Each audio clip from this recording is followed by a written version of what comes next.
Well, Stephen, first of all, congratulations. You seem as out of breath as your players did. Yeah, you do kick every ball on the side. It was a tough game. And obviously it went right to the wire. I thought we were seeing two sides of us today. Second half, we were outstanding to a man, all over the pitch. Started winning our duels, winning the second ball, started to compete better.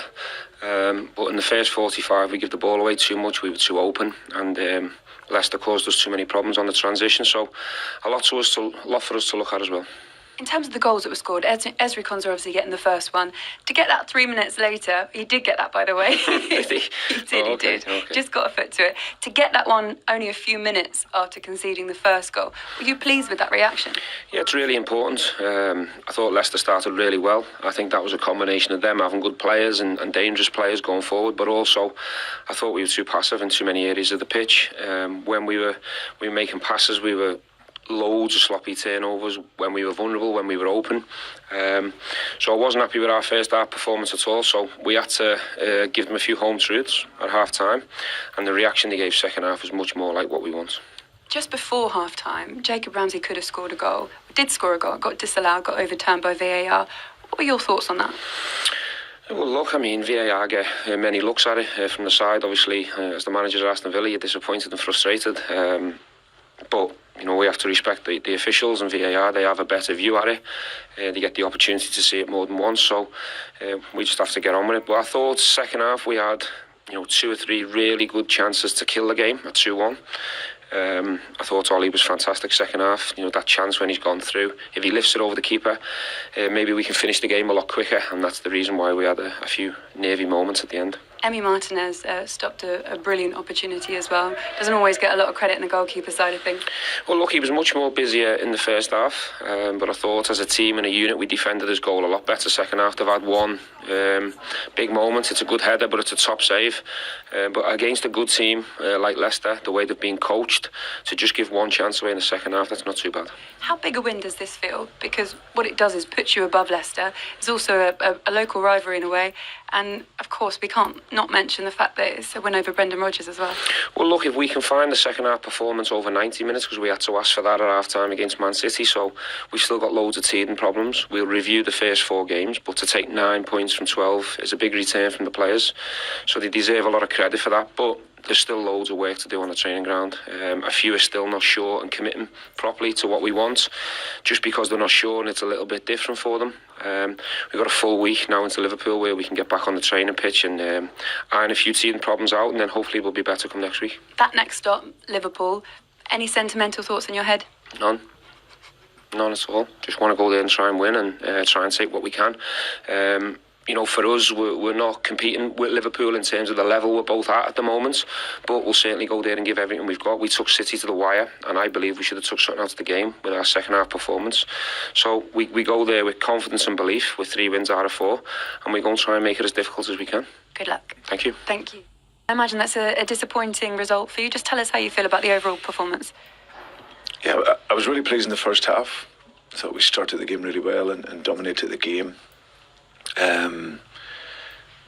Our game idea was very good, looked a real threat, and my only concern at half time was in transition. Whenever the ball was dead, we would switch off, and some of that's youthfulness, some of it is guys just learning the level, to be honest, young players, but that was our only threat, I felt. And then obviously in terms of set pieces, and that's the big frustration for us. Second half, I didn't think we got started in the game, and then but still, we first 10-15 minutes you got to ride that wee bit of pressure, and then we give away a really poor goal from a set piece again. So it's killing us at the moment, because we some really good bits of play. Looked a good team for large parts of the first half, but set pieces is something that's a worry for us. Is that thing that you were looking for improvement from the last games and previous ones as well? What do you put it down to at the moment? Is it the personnel that you're missing? Is it something else? A little bit of that, but I also think, Laura, it's just do your job.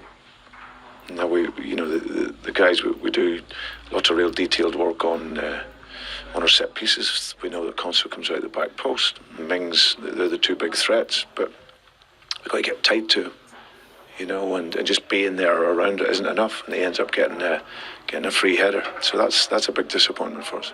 There are a couple of moments in the game that perhaps penalty shouts that I wanted to run past you. The first one, Kieran Dewsbury-Hall, and the second one was on Kasper Schmeichel right at the end when he went up. What do you think about that? I haven't seen them, Laura, to be honest, so I can't comment on it. No problem.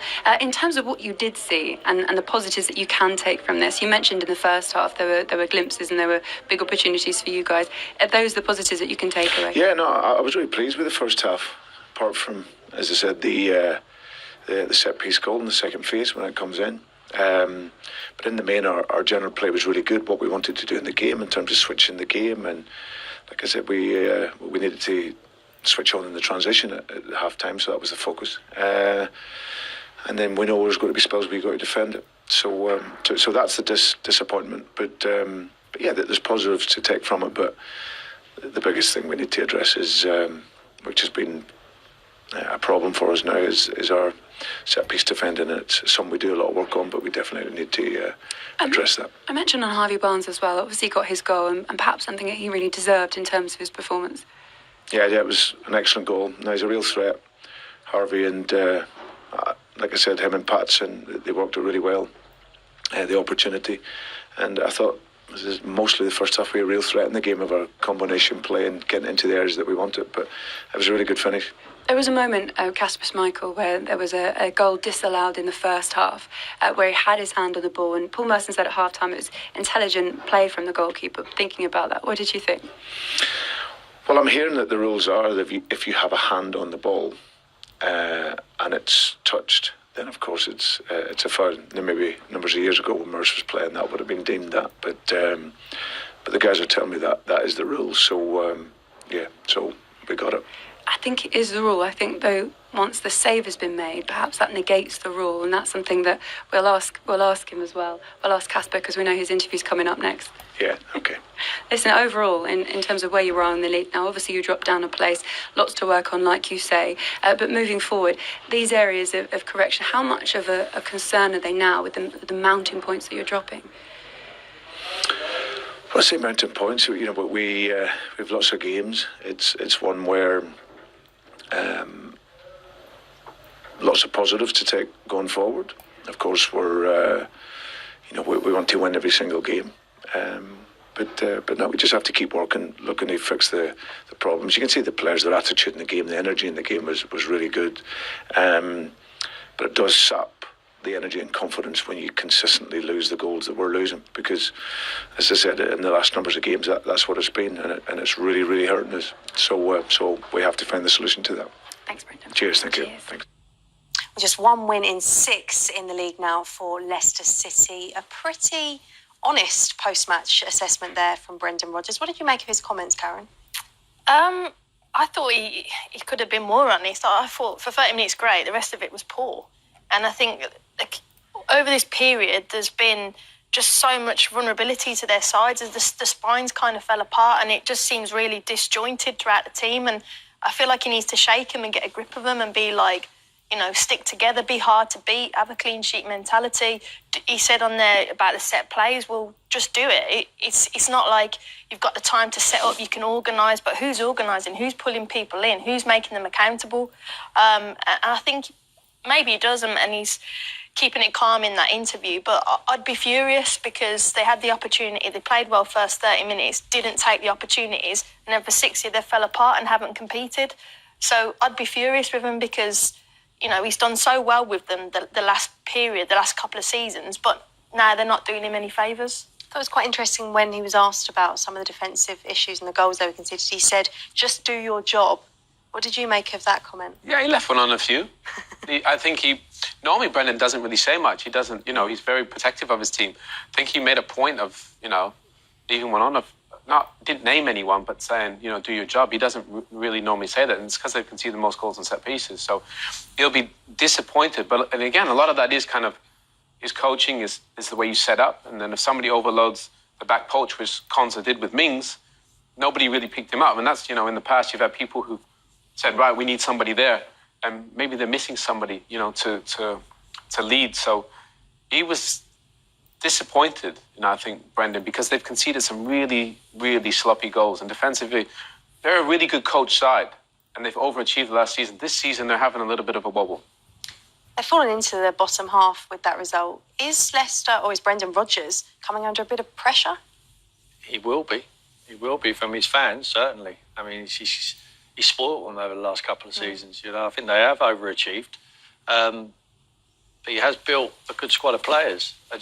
I feel at the moment when they lose important players like Tielemans, Fofana, who hardly played this season, Ricardo is an important player for them. I think they really miss him. And Justin. And Justin, yeah. I mean, they've had injuries, but everyone has injuries. Just get on with it. It's the first time I've ever seen Brendan be prickly in an interview, really. He normally takes the responsibility solely on himself. He's trying to deflect it. I've been there, self-preservation, when things ain't going well, you know. He's almost saying, you know what, boys need to look at themselves as well. But when you have got the worst defensive record from set pieces, then the coach will take the criticism. He said, we knew Konsa goes around the back post. Now it's up to Brendan to find someone responsible to do the job on Mings and Konsa, which are the two best headers of the ball. And he failed to do that today. And the goalkeeper really wasn't dominant enough from crosses in the area. So, look, he's going to have to dust them down and get on with it. You know, he's had opportunities to leave that football club.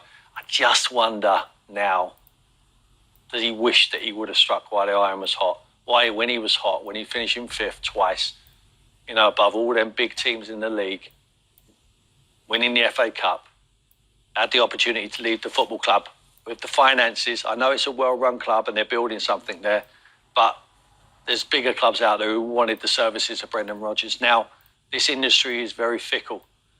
There wouldn't be many clubs now. Just on the back of that, it doesn't make him a bad coach overnight. I'm not saying that, but it's impulsive. People might not look towards Brendan Rodgers now. And what he needs to do now is rescue this season for Leicester, because at the moment it's slipping away. Let's keep up the analysis of Leicester's performance. And a man who had a very eventful afternoon was their goalkeeper, Kasper Schmeichel. Let's hear what he has to say at full time. Kasper, first of all, just tell us your thoughts of that game overall. Yeah, disappointing. We had enough chances in the first half to go in a couple of goals up, I thought. But yeah, that's been our issue this year. We're having games where we aren't consistently good for 90 minutes. We go through spells, and those spells we concede in. How frustrating is it to concede again and again from a set piece? Set piece, open play, conceding is frustrating, and yeah, we're working on it every single day. So it's not as if we're negating it, and it's like we can say we are working really hard on it, but at the moment it's just not working for us. Big conversation in the studio at half-time, and of course the reaction from the Villa fans, as you'd expect, was the goal that wasn't a goal just ahead of half-time, where you had your hand on the ball and you felt you had it in control. I mentioned earlier on that in the studio the guys were saying perhaps that's intelligent play. Did you have that rule in your head when you did it? No. Well, yeah, it's an obvious foul. I'm actually really surprised he needed VAR to give it. I'm surprised there's even a conversation. You know, he's absolutely whacked my hand. My thumb is numb at the moment. We'll have to see if that needs an X-ray or whatever it needs. But you know, it's a foul. It's clear. How did your hand feel for the rest of the game? Not very good. Like I say, we'll have to have a check with the doctors and see. But you know, I've had hand injuries before and played with them, so that's not really an issue. So in terms of what we were speaking about earlier on was the rule that if you make that save, it means that it's the hand on the ball rule doesn't stand. But in terms of where you stand, you were talking about it just being a flat-out foul. Yeah, like I say, for me, it's not even a conversation. It's a foul. Let's talk about some other potential opportunities then in the game where you might have felt that you guys were deserved a penalty. There was one where you went up late on in the game. How did you feel that went? Yeah, like I didn't. You know, I was tripped up. I don't know. I think it might have been from my own player. I asked the referee at the end because obviously being behind me, I couldn't see who tripped me up, but there was definitely a trip. So he told me it was from my own player. So obviously that's never going to be a pen.